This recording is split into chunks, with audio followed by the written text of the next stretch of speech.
Hello and welcome to Ideas Factory. I have with me today Vikram Sood and we're going to discuss Kashmir.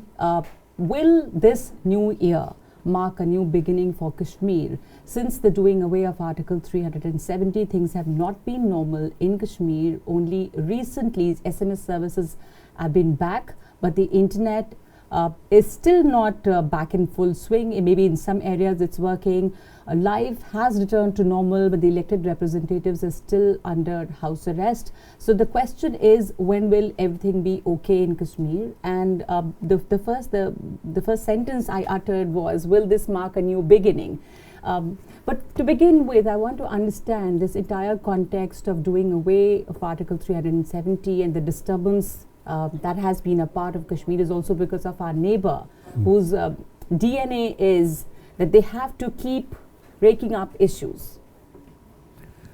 That's, whenever I talk about dealing with Kashmir, I look at it in two parts. One is dealing with Kashmir as Kashmiri Indians, part of India, and the other is to deal separately with Pakistan.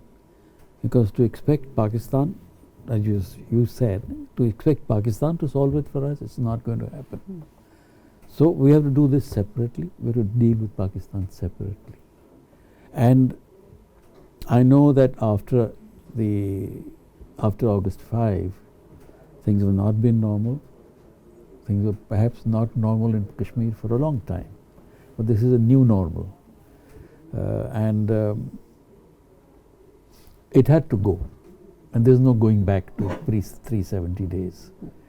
I mean, pre-August 55 days are not going to come back in the same constitutional sense. And it was expected that there would be resistance to this. That's why they locked up a lot of politicians, including 3 chief ministers, former chief ministers. It's gone on a little longer than one had thought it would be, that they would ease off earlier. So it's been a long, hard winter, and I don't see, as the way things are today, that something magical is going to happen soon. Well, so Article 370 had to go, like you said, there's no going back. But what difference did it really make, and how did it improve things vis-a-vis Pakistan too, in dealing with Pakistan? When you say we have to deal with Kashmiri Indians separately, Pakistan separately, can you actually separate them? Because Pakistan is right here and creating new troubles every day. What I mean is that you solve your problem with Kashmir and Pakistan becomes irrelevant. There was a period when they thought this had begun to happen. But again, Pakistan is back in the picture. It's not going to be easy. There's no magic solution. Maybe time will help. Maybe normalcy when it comes will help. But not having internet, not having telephone communications, you may cut out a part of the underground networks, but you yourself also lose information and you lose touch. Do you think it's not okay really to keep? Up to a point, I would say that it was a good idea to keep the media out in the initial stages, because you know how we are, how we do it on TV channels and wherever else. You don't want things to go out of hand. So I think I wrote somewhere also that when you want to do this kind of a thing, you have to do it in a more closed atmosphere. But there has to be a time when you begin to ease out, and the first sign always is when you let the media in, let the debate go on. I don't know what the real situation underground there or on the ground is, whether the government feels that it's not yet ready to have this kind of situation. So really, I wish it had been called off, but I don't know. When the elected representatives are still under arrest, so the question is it but normal? There is another thing. You have got the elected representatives under house arrest, but the hardliners are not. So that's interesting. Yes. What do you think will be the political ramification of actually dividing the state into 2 union territories? How will this play out in 2020? I don't see that as a problem. I think perhaps it's Ladakh will probably want a little more than what they got. They haven't gotten their own assembly. Whether they're happy with being a union territory status is, on the contrary, they would probably want more than just being a union territory. Jammu and Kashmir, I think it's now done. It's a done deal as far as I can make out. Okay, and it's a new year, it's a new beginning. We're talking of new beginnings, but 2019 will be remembered as a year of crackdown in Kashmir, and you think a new security order will emerge in 2020? There have been massive crackdowns in the past also. 1990s, we've had this before. Kashmir has gone through this. 2010 was a bad period too. So this ebb and flow continues in Kashmir, and I don't think 2020 is going to be very easy, because not just Kashmir, it's just that the international ferment is so high and so close to us, and there will be strong feelings within Kashmir among the Shias. So we are going to have added problems, and China is not going to also let go easily. They have interests, huge interests in Gilgit-Baltistan, all the way down. So they are very much an interested party now. When you talk of the international ferment, we've just seen the killing of General Soleimani in Iran, and the year began, a couple of days began with a Happy New Year, but then immediately after that, the things that have been happening in the world, you're saying that there will be a repercussion here as well, and India will have to. Repercussion in the sense that there would be, I don't think there will be repercussion in the sense of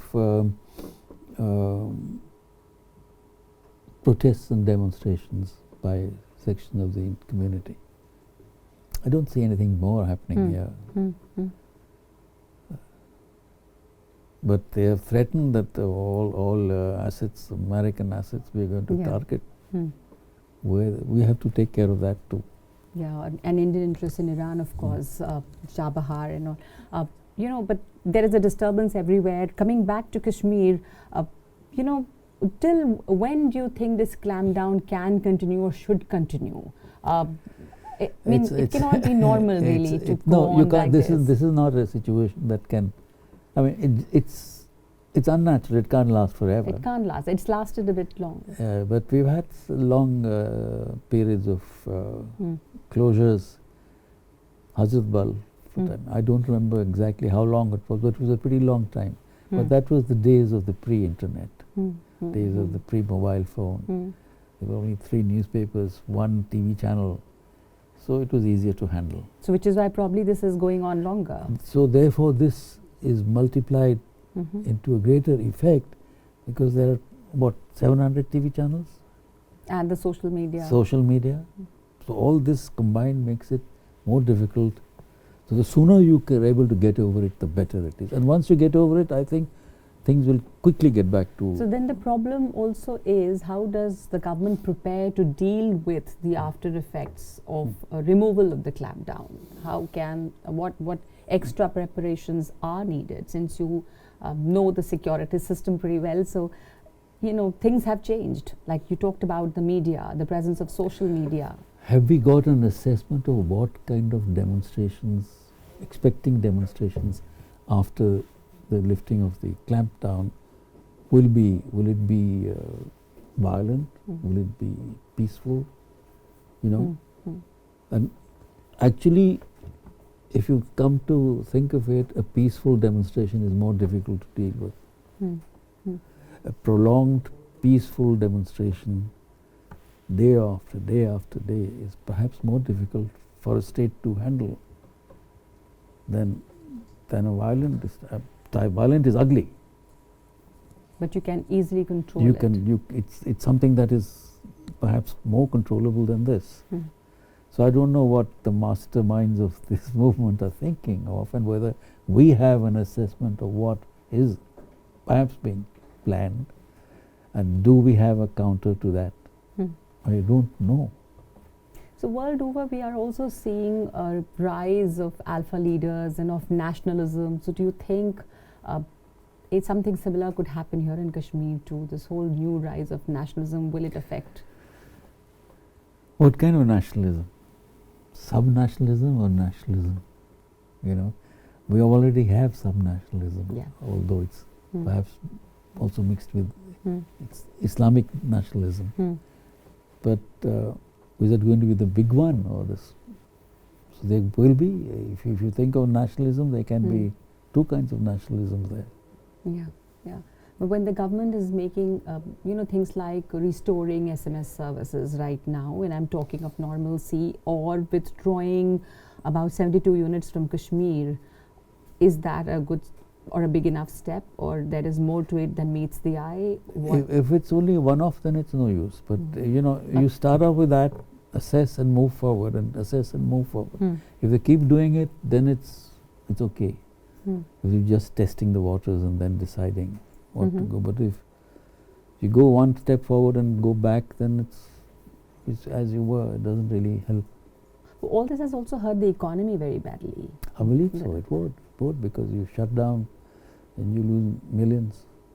So unless there are steps taken to get the economy back on its feet, if that is happening, then probably normalcy can come in faster and easier. But do you see any effort towards that direction? Really, I don't know whether there have been any efforts by the government.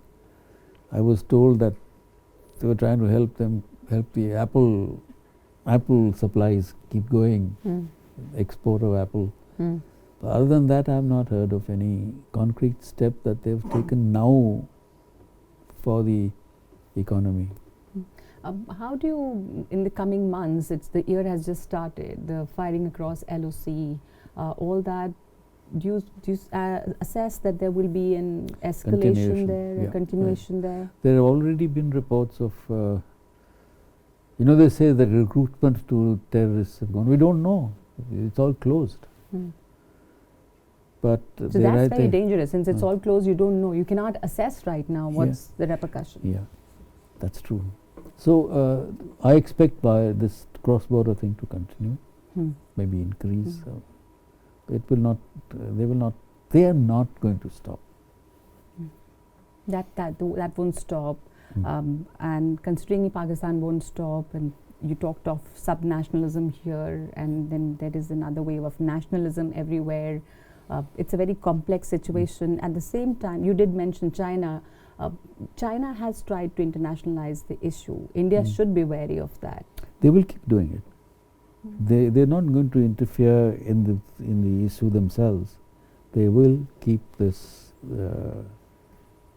act alive of internationalizing wherever they can. Have they been successful so far? There has been discussion on Kashmir. Not that I know of. They've not been. I mean, they tried it in the UN Security Council, but they didn't work out.